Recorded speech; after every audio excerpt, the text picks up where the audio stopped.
And everyone, you're just standing by while we wait for your colleagues to finalize their Zoom logins. And ladies and gentlemen, thank you for joining us tonight for our webcast.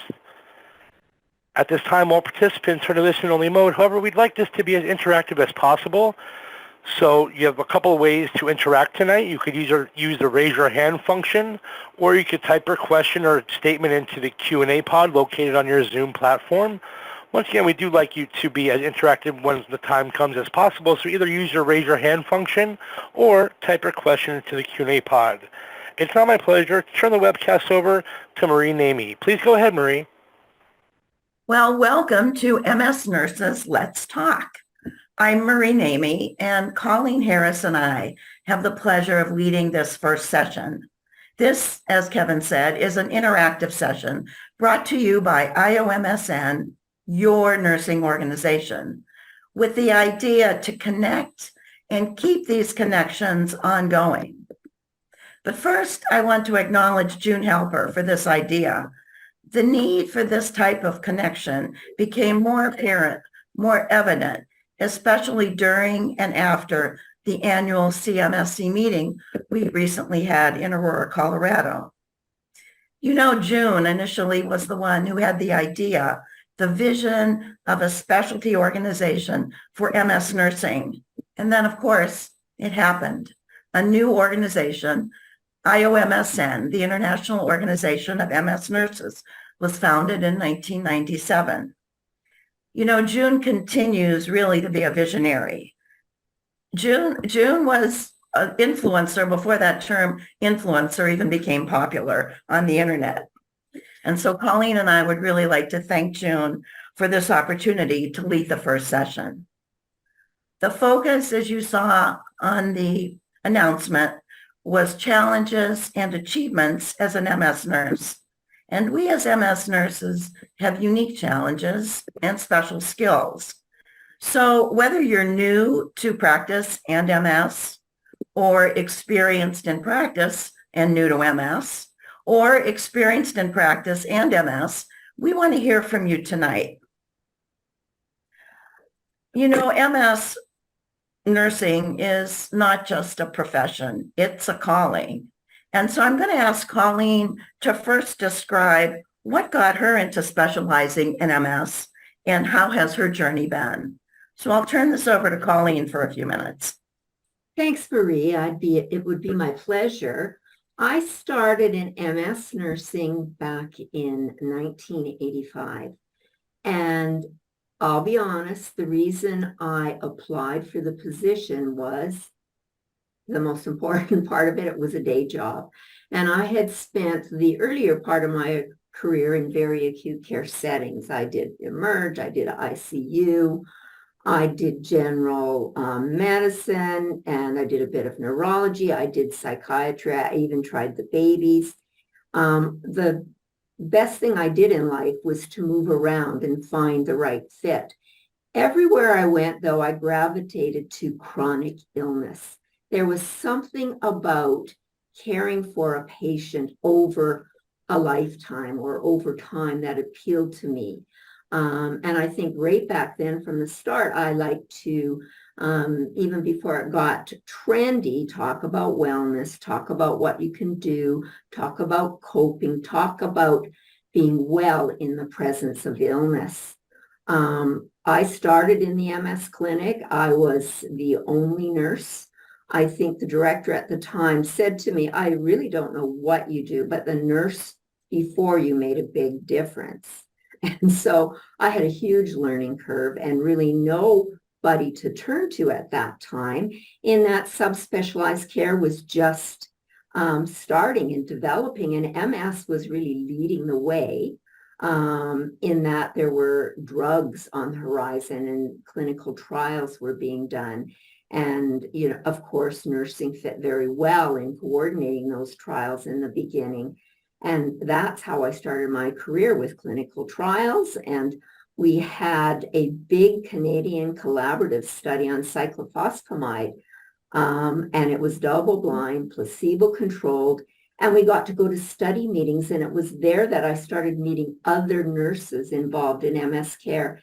And it was such a relief to be able to speak to them about some of the frustrations that we faced in trying to deliver care. It was not, it was, I think June coined this, diagnose adios.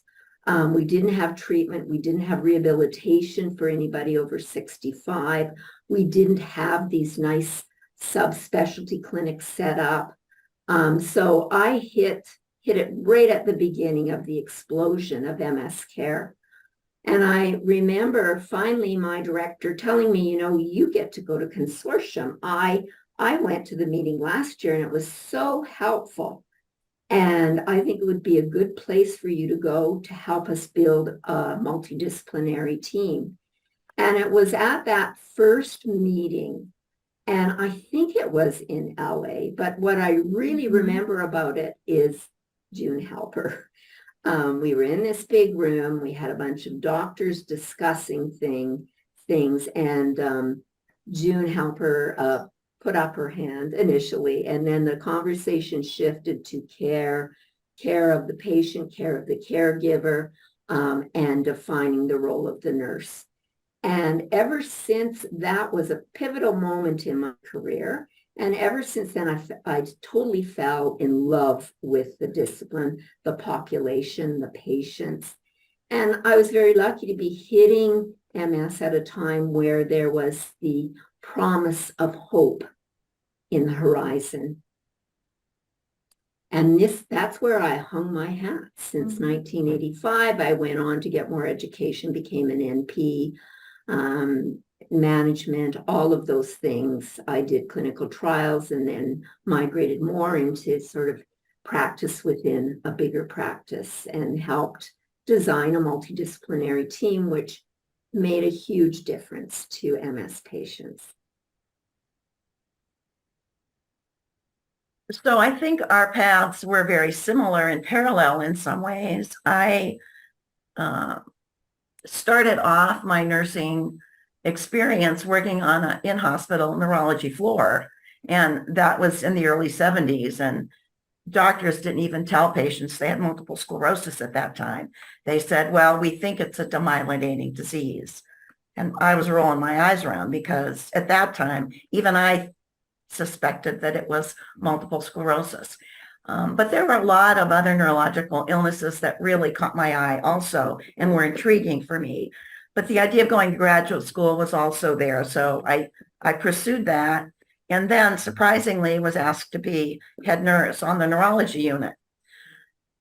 I say surprisingly because I was a little bit of a rebel nurse in my day, believe it or not. And I wasn't sure that administration would really want that type of a nurse to be the head nurse, but that worked out pretty well. And that was a good beginning of some work in administration and management.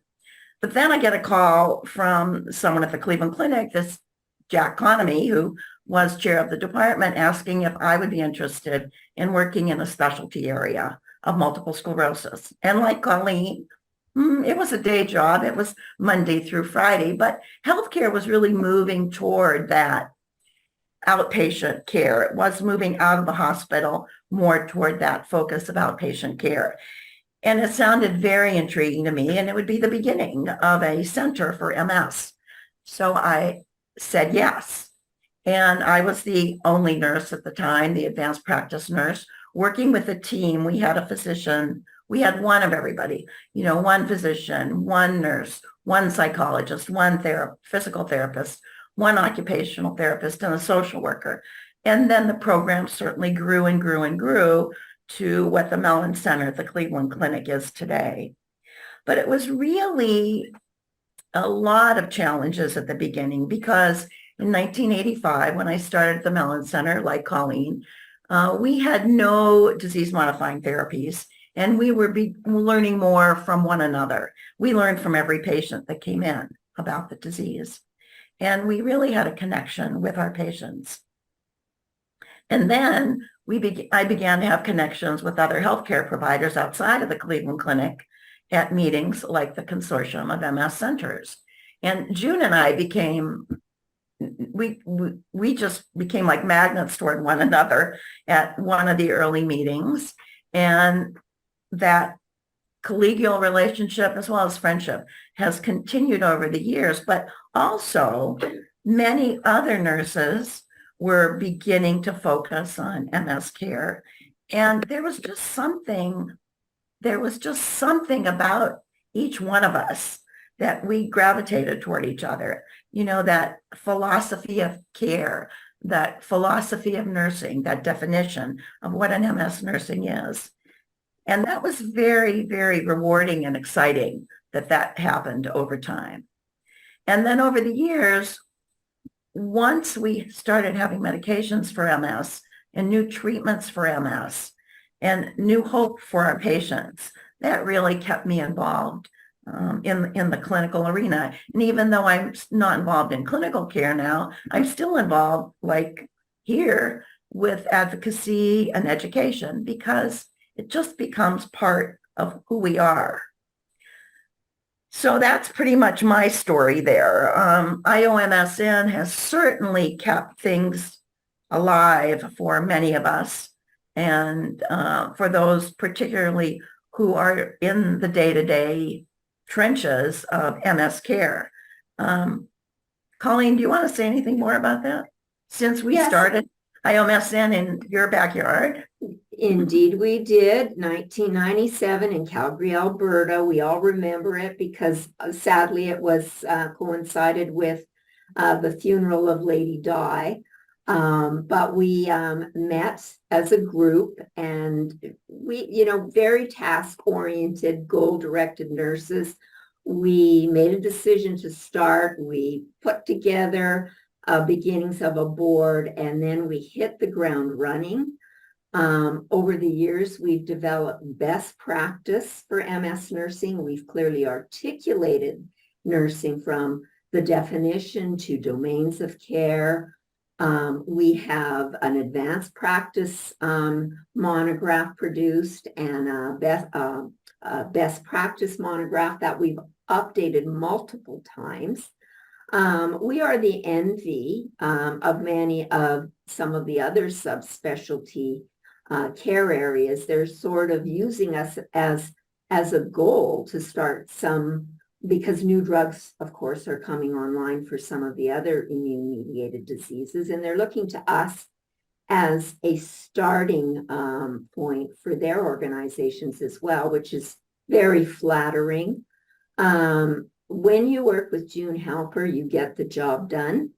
And we did. We were constantly coming up with another area of need for MS nurses, which also led to the development of a certification exam, which remains today a very desired credential that nurses can have to validate their knowledge in this subspecialty field of MS.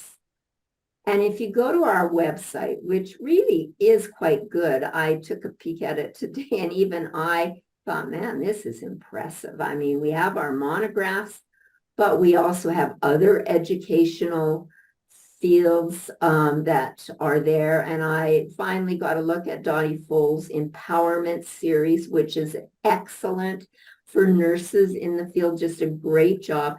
So we have done, I think, a very good job of developing our subspecialty field of MS nursing, and quite proud of it. But again, we have faced, adversity too in the field of MS care. We were lucky in that, Marie and I were lucky in that we were in the beginning and saw the explosion, and were able to be supported in getting education and going to conferences and really becoming experts in our field.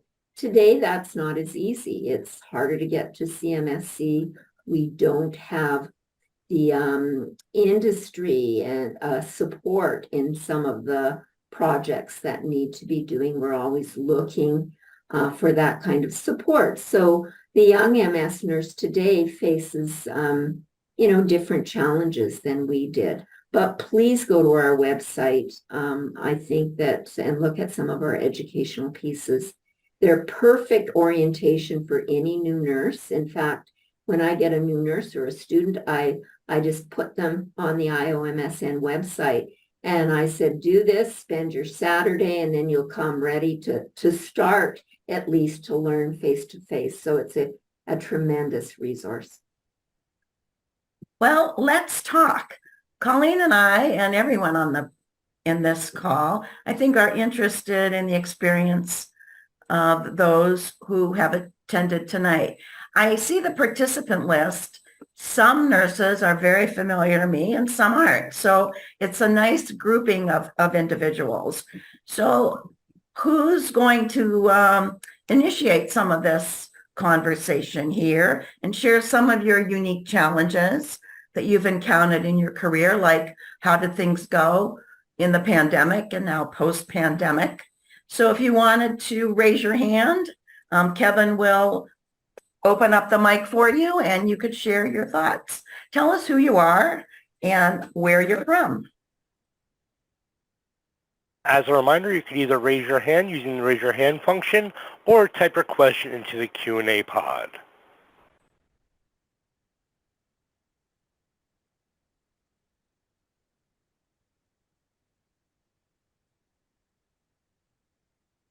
Once again, to make a statement or to ask a question, please use your raise your hand function. We'll start with Carol Muto. Your line is now live. Hello, everyone. This is Carol Muto. I'm a nurse practitioner from the Comprehensive MS Center at Thomas Jefferson University Hospital in Philadelphia. I hope you can hear me. Absolutely. Beautifully, yes. And I appreciate the opportunity to participate in this program. And so, you know, we stayed active through the pandemic. We saw patients in clinic. We obviously started to see Carol, I can't hear you. Perhaps you stepped away from the microphone? Oh, no, I'm still here. Can you hear me? That's better. I can hear you That's now. better. Go ahead. Oh, okay. I'll hold it a little bit closer. Yes, so I was saying that throughout the pandemic, we continued to see patients in clinic, but also saw many patients via telemedicine and patients. We lost you again, Carol. Oh, I'm so sorry. I wonder if I should try when I'm not in my car. Can you hear That's me better. now? Go ahead. You're good Keep now. going. Yep. Keep You're just going. moving away from the microphone. It's okay, though. Please go ahead. Okay, yes, I'm trying to keep the phone close by. You got it. Anyway, so the challenge for me personally is trying to wrap things up in a reasonable hour. I go in at 7 and I I'm just getting home now and I'm in my car at 6:19. With the the electronic medical record system, obviously, documentation is very important. But I like to be face to face with my patients and not, so focused on the computer. And then that sometimes puts me a little behind. So I'm open to any suggestions for helping to streamline without making a patient feel that, they're not being listened to because I can't make eye contact with them while I'm working on the computer, the way our office space is set up, our exam rooms. I think that's a common concern of many individuals, and I'd like other folks on the who are participating tonight to offer some suggestions. I just have one suggestion because we were very early to adopt electronic medical record, very early to adopt it. And what I ended up saying to the patients was, I need 5 minutes here when they're in the room, and I'm going to type in a few things, but I'm still listening to you, and I'm still with you here, but I just need to get this typed so that it's in your record. And you could listen and type at the same time, and it keeps that connection going, and it personalizes, it continues to personalize the visit a bit. Other thoughts from those on the call? Let's talk.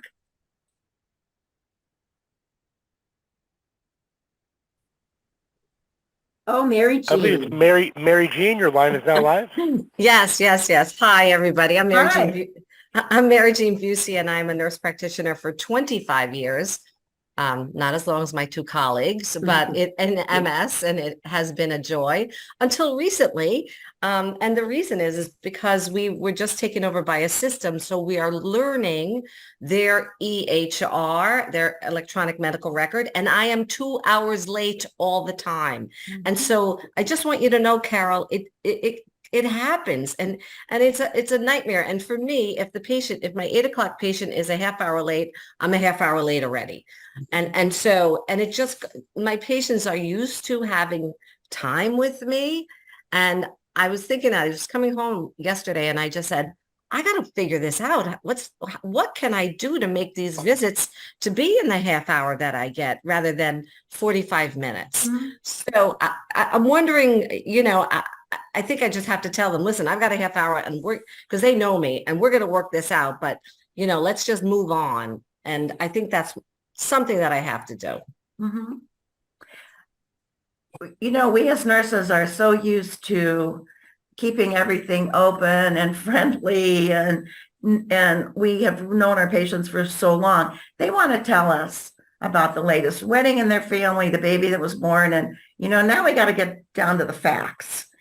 And I think if you're just honest with them and say, I just need to keep to the facts today, and then we'll talk about other things that are, going on in your life at a later time. Other thoughts, other creative suggestions on how to manage?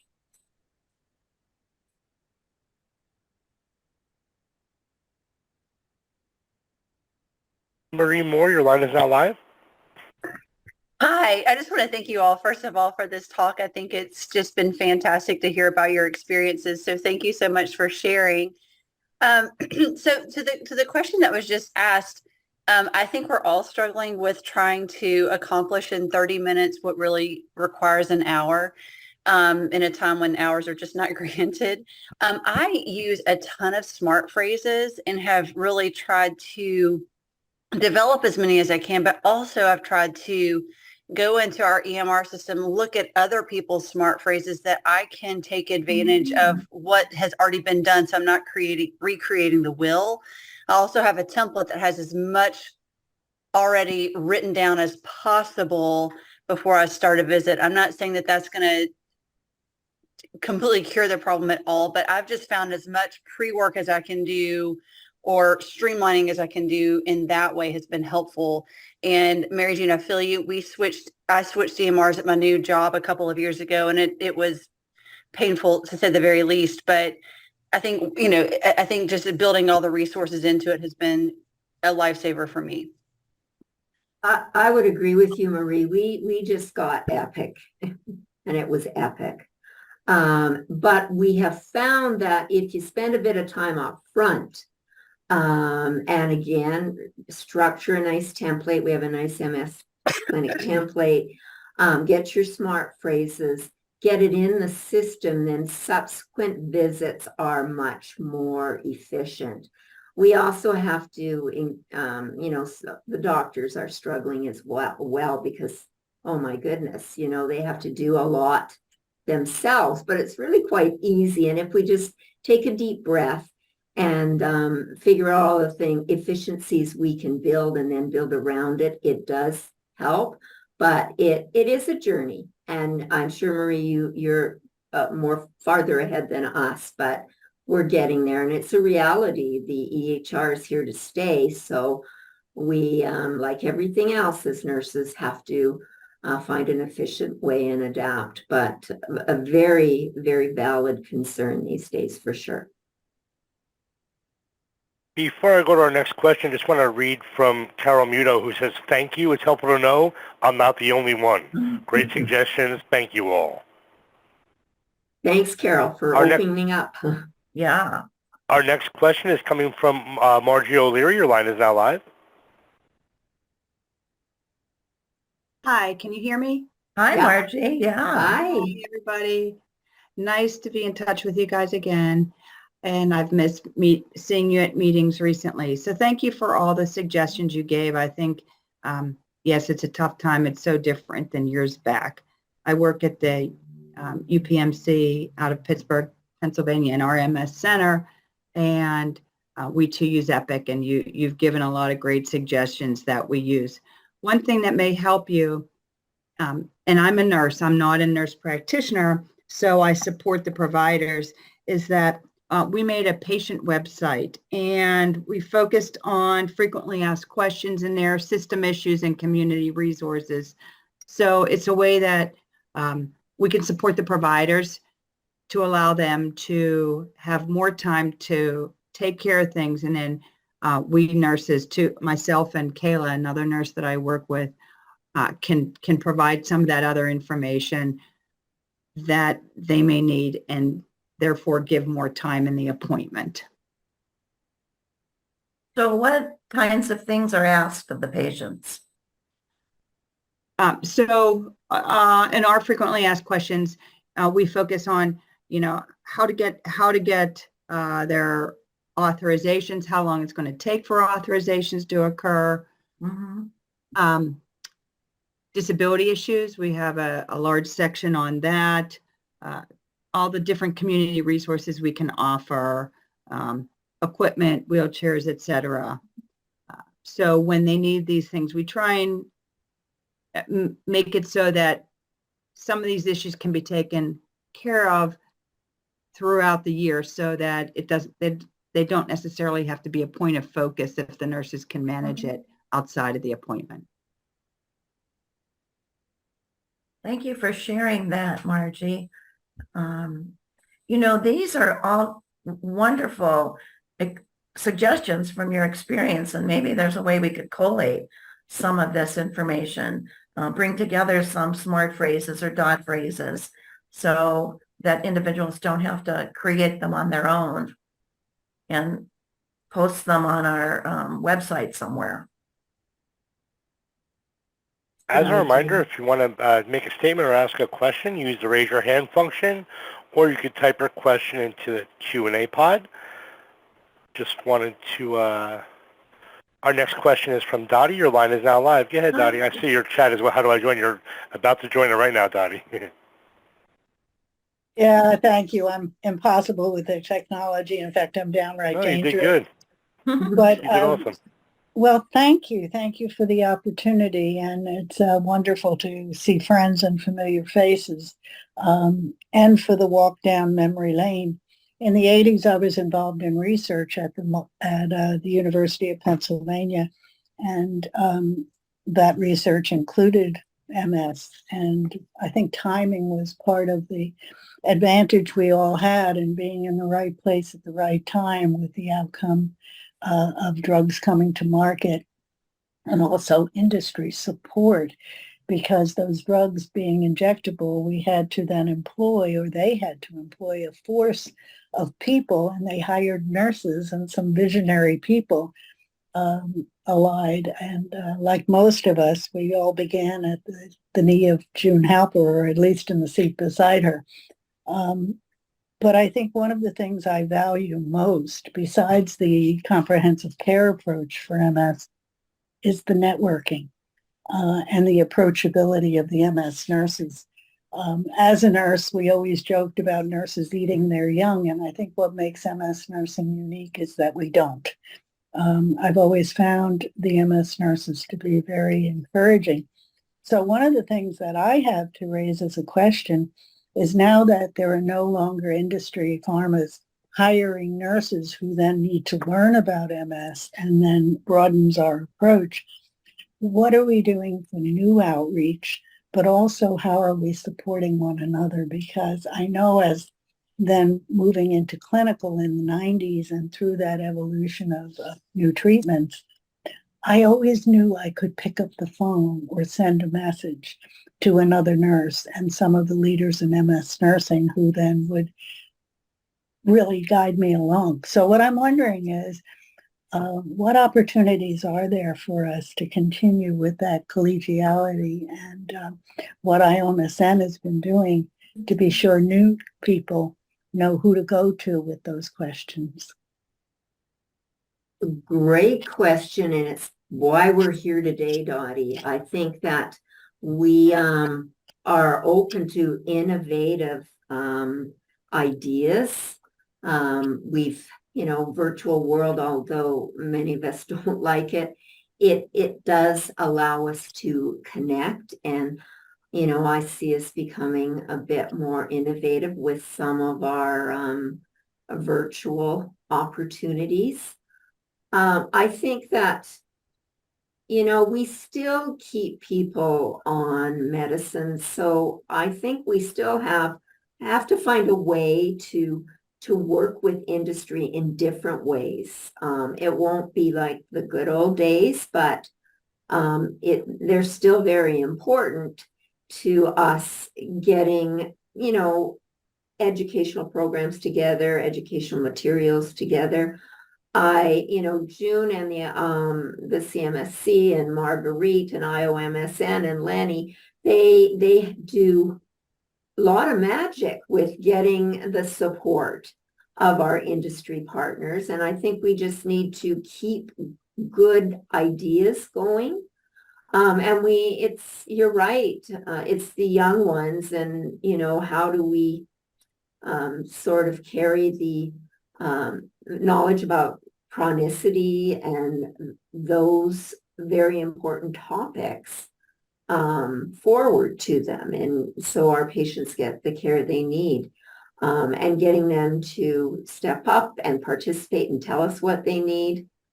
Those are all areas I think that we need to capitalize on in some way, and we're very interested. We know there's a lot of creativity.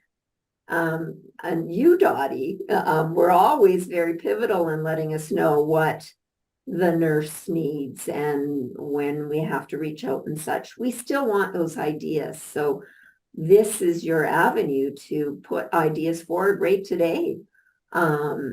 This is taped, and this is a great opportunity, because you're right. Without all of the support, we're missing key pockets. I think there continues to be some opportunities, albeit not as many as there were in the past. And it's incumbent upon all of us, to try to connect with others as best we can. This certainly is a project from IOMSN to hopefully do that. And we could continue to do it and learn about different needs, and maybe get people to our, CMSC meeting, which will be in Nashville next year, and to try to start getting the ideas for people to come to that meeting. IOMSN offers scholarships for people to attend, and that can be helpful, because I know in this day and age, the monies are not as available. And maybe we as a group, those of us who are on this call, can continue to talk with one another and connect with one another, and have this sharing. We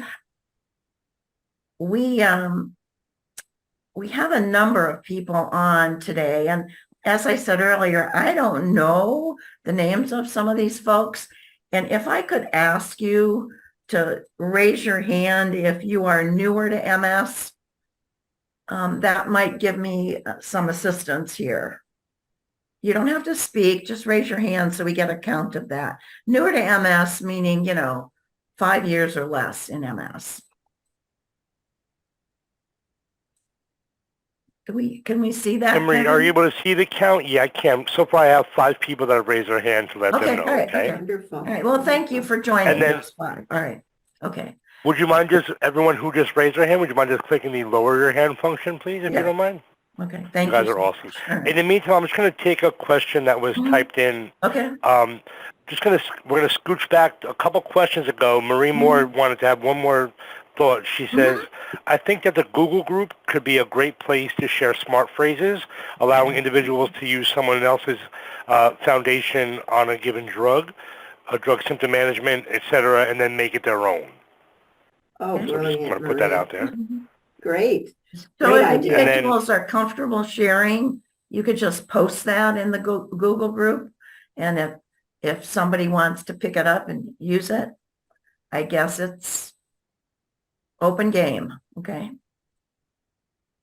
And just a reminder, everyone, you could use your raise your hand function now if you'd like to make a statement or ask a question. In the meantime, from Rachel Stakem says, sometimes there's also just too much to cover in a visit.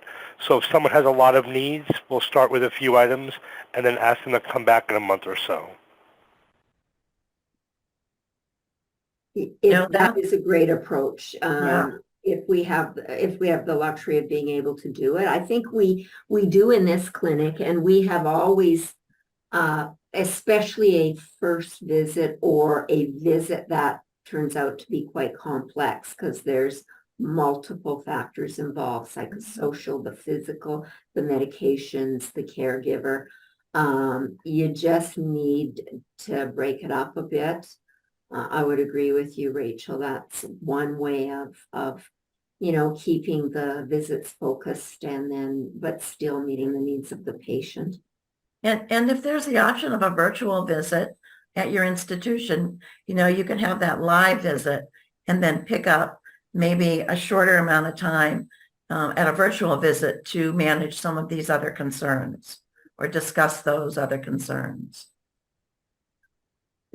This next message is coming from Mary Kay Fing from WashU in St. Louis. She did have to leave, but she did leave a message, okay? She says, thank you all. I find the key to time management really doing as much pre-charting as possible, as I've learned to type when looking at the person with MS. I have had to rearrange exam rooms to be able to see the computer and the patient. Another thing I do is not pressure myself. If I don't get the exam done, I schedule them to come back for the parts I didn't get to do. Sorry, I have to run. She also said, thank you, everyone, and it's great to hear from so many of her dear colleagues. It's awesome. Great suggestion.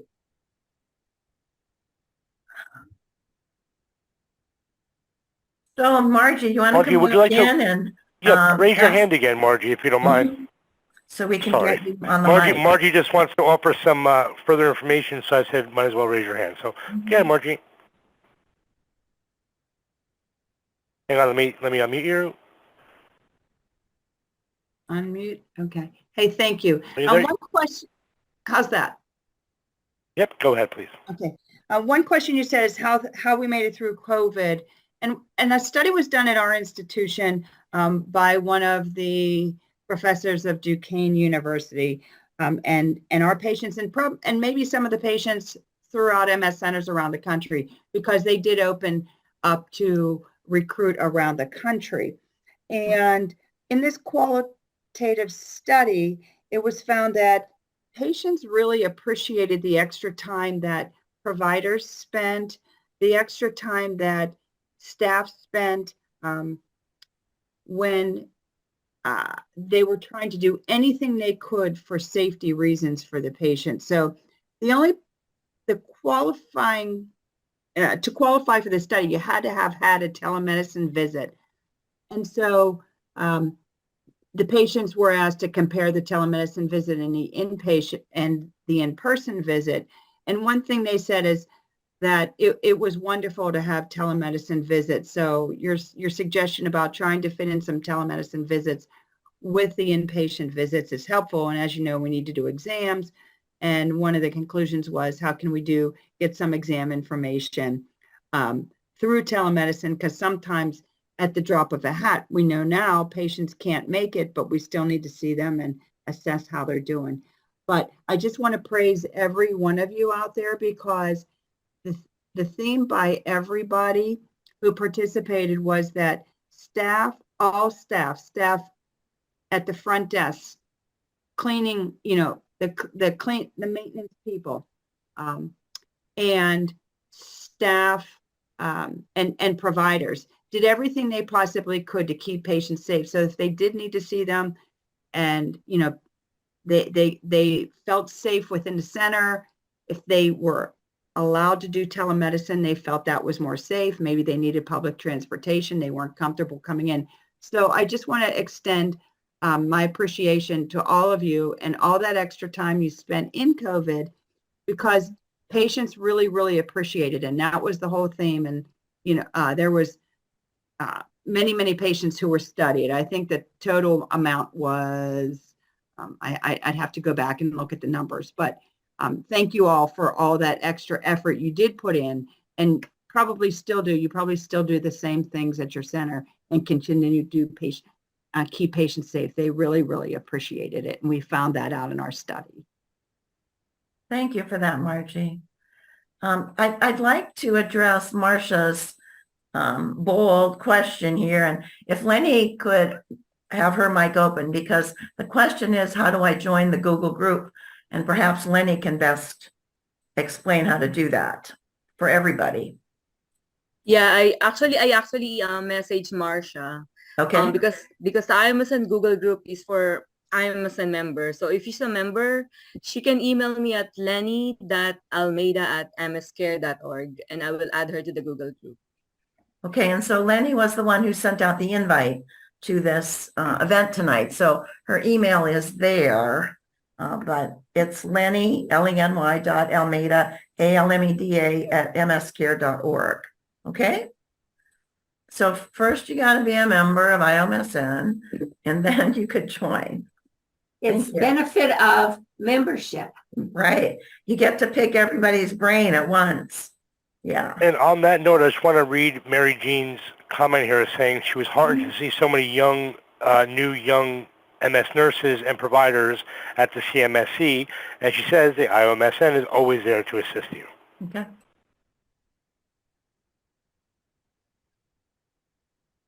I also have started the buddy system at CMSC for IOMSN. And when they first recommended it, I didn't know about that. But you know what? It's been really successful in matching up nurses with to buddy that are relatively new and at the same level of experience and bringing them together so that they have a peer that they can link with not only during the meeting but afterwards. So it has turned out quite good, and I think it's a success story, which I was a little bit doubtful about initially, but I think it's a great idea.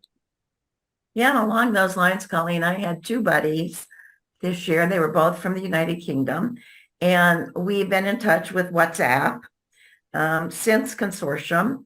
And in fact, I sent them the invitation for tonight's event, but it really is tonight for them. It's like midnight. So I got an answer saying, thank you for letting us know about this. We'd love to participate, but it's a bit too late. But we're in contact and it's just fun. And hopefully next year they'll come to consortium and not be a first timer. They'll have had that experience of connecting with a few other people. And this session is taped, so it can be made available. Yeah. We have taken to taping some of our key nursing education programs, and they're very useful, not just for nurses, but some of our other discipline partners. So this will be taped, is being taped. It does appear that there are no further questions, and just want to send a reminder out to everyone, if there are any further questions, please type them in. Let's see. I just want to say one more thing from Maria Moore. Additionally, the regional liaisons are listed on the IOMSN website. You can reach out to any of them. Their contact info is online, and they'll gladly connect you to any resources needed. And Bonnie wants to let Colleen know I'll sign you up for a buddy next year. So Okay, Bonnie. And so since I called out the new people, they're the folks who are newer to MS. Do you have any particular questions or concerns or challenges or achievements that you'd like to share with us tonight? We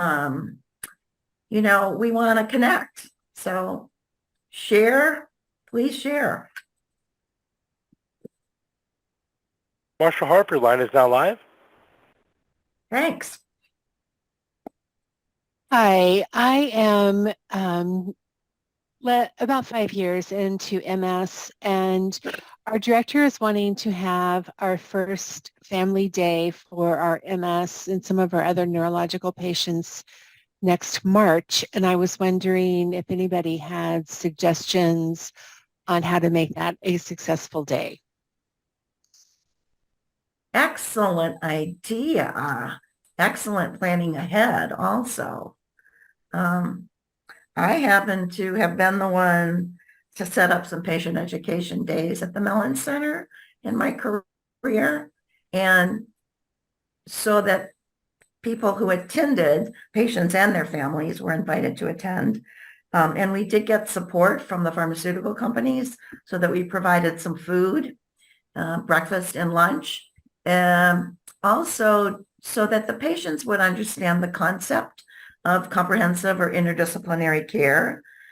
I had presenters, speakers from the different disciplines. So it wasn't only the doctor shop, doing the talk about what is MS and treatments. It was representative from people on the team to talk about perhaps their role or a particular topic of interest to them. So I don't know. Where are you from, Marcia? San Diego. Oh my goodness. That's my favorite city. I was just out I there. work at Children's. Okay. Yeah, I was just out there a month ago doing a talk. Anyway, yeah. So is this for pediatric MS? Yes. Okay. And who do you have on your team? Dr. Graves is Okay. Oh our yeah, clinic Jennifer. coordinator. Yes. Okay. And who else? We have a social worker. We always have a fellow, Uh-huh. and they seem to be great from year to Uh-huh. year. And then there's me. Okay. All right. That would be a very fun group to participate in this. Mhm. And so planning ahead is really key. Do other individuals on the call tonight have other suggestions for Marcia?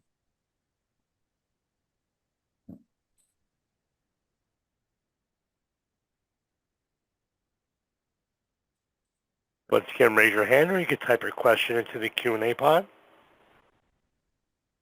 A little committee, right? Yeah. To set up would get the perspectives of the team. And I don't know if you've ever done any kind of needs assessment. So we can be assured of covering the topics that are relevant to our current patient population might be beneficial. We've done that in the past and geared our content on that. Now, you might want to have some patients and their family members give suggestions about what they'd like to hear about at an educational conference and take it from there. My one concern would be that it's not too long. Sometimes an all-day event is way too long. A couple hours is pretty much what people can bear, and take time out of work or school or whatever they're doing. And venue Barbara, is very important as well. Don't forget a good accessible venue. Yes. and Barbara Bumstead, the line is now yours.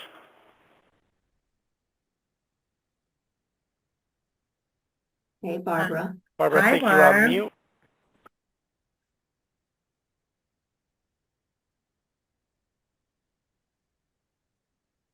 Barbara, you should just unmute yourself if you don't mind. There we go. Thanks. Yeah, Barbara, you're live. You might be having some technical difficulties, Barbara. I do apologize. Maybe you could type your question in if you don't mind.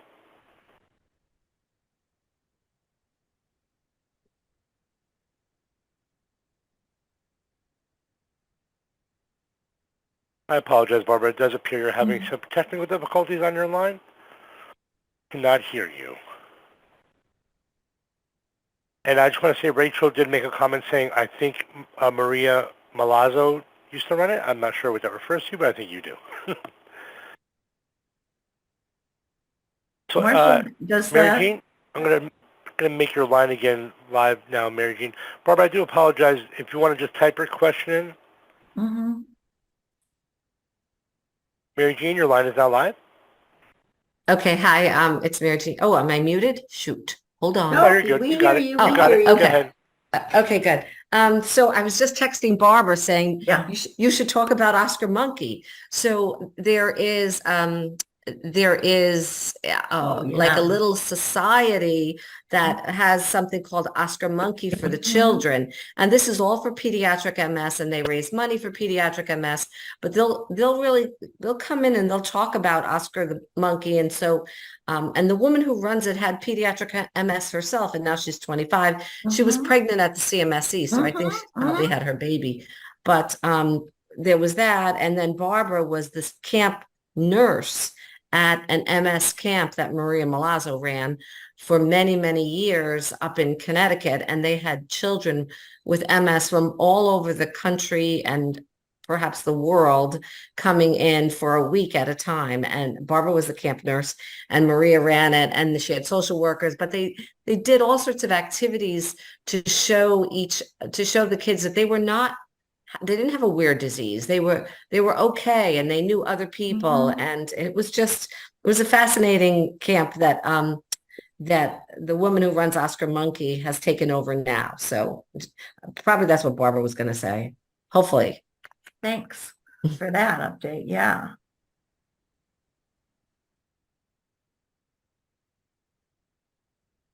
And Rachel, your line is now live. So hi everyone.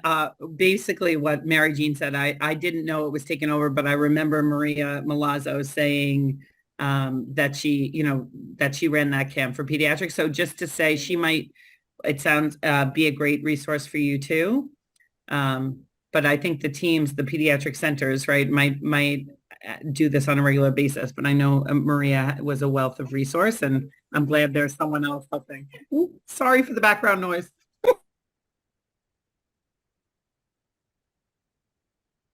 And just a few things. There's a few comments that came in. I'm not sure if you can make sense of those. I don't want to. I think they were just replying to what others were saying. So if anyone else can possibly raise your hand if you'd like to say anything more, I'll just turn the floor back over to you, Maria, at this point. Yeah, thanks, Kevin. I was just going to ask the participants, as you did, if there are other suggestions or thoughts about an educational program or how to help Marcia. Or Marcia, reach out to me if you'd like. I love organizing education programs. But Jennifer Graves is a great speaker. I don't know your social worker, but having a social worker talk about, oh, well, I'm the social worker and here's what I can do, can be very beneficial and get more referrals for the social worker, and have that nice back and forth discussion. You might also consider having a panel of parents and kids, or some activity for the kids to do. I remember many, many years ago at the Cleveland Clinic Mellon Center, we had just a session for kids, teenagers, and we had them work on a video about what MS is and what it means to them. And they did it within this couple hours. Kids are so good with all that technology. They had music and they had education, and they just shared it all. That's awesome. Mm-hmm.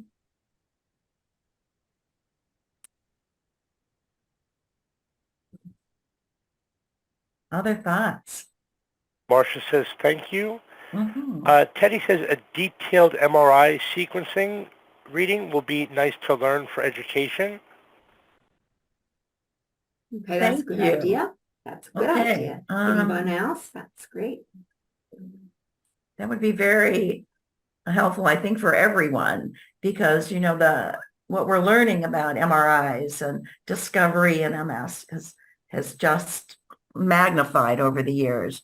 I don't know if you had a chance to get to CMSE, but there's always some great sessions about MRIs, how to interpret them, how to order them, how to look at them and interpret them. Yeah. Well, Are there this any has been further great. questions or comments?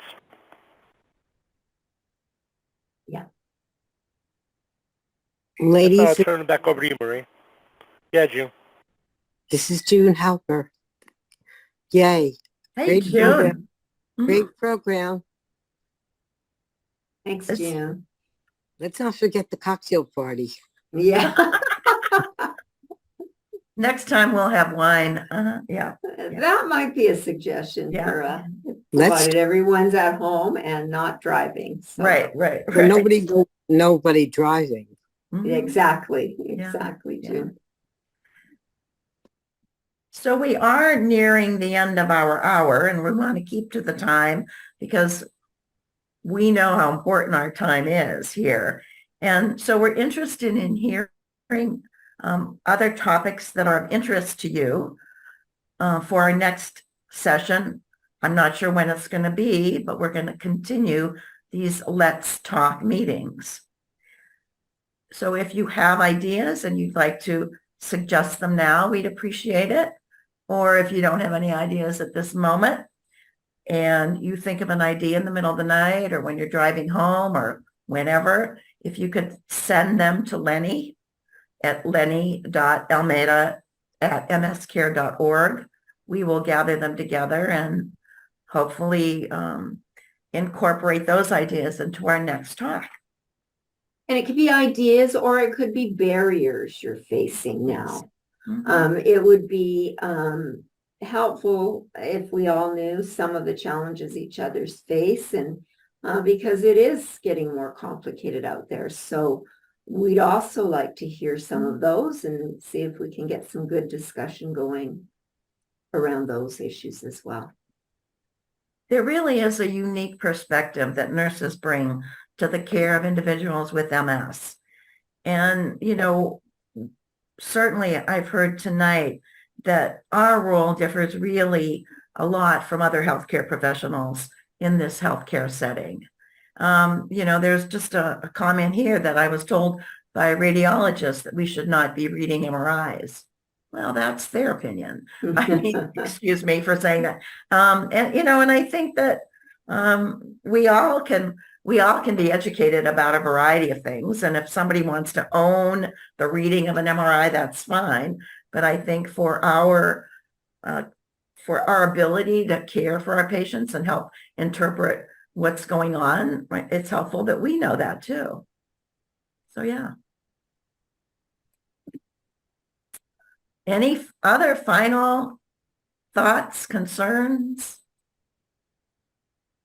There is one thing from Margie O'Leary here saying thank you both for this meeting and taking the time to reach out to members to share experiences and to enhance our organization with new ideas and ways to work together. I think that's nice to say to you both. And I'd like to thank June Halper for just another good, brilliant idea that she put forward because I think it was a good time to bring up a format like this. And so thank you, June. I echo that. And remember, nurses talk, so let's talk. So have a good evening, everyone. We'll sign off for now. You can sign off for now. Hope to connect again soon at another one of these meetings. Have a good night. Bye, everyone. Thank you, everyone. Thanks, You may everyone. not disconnect.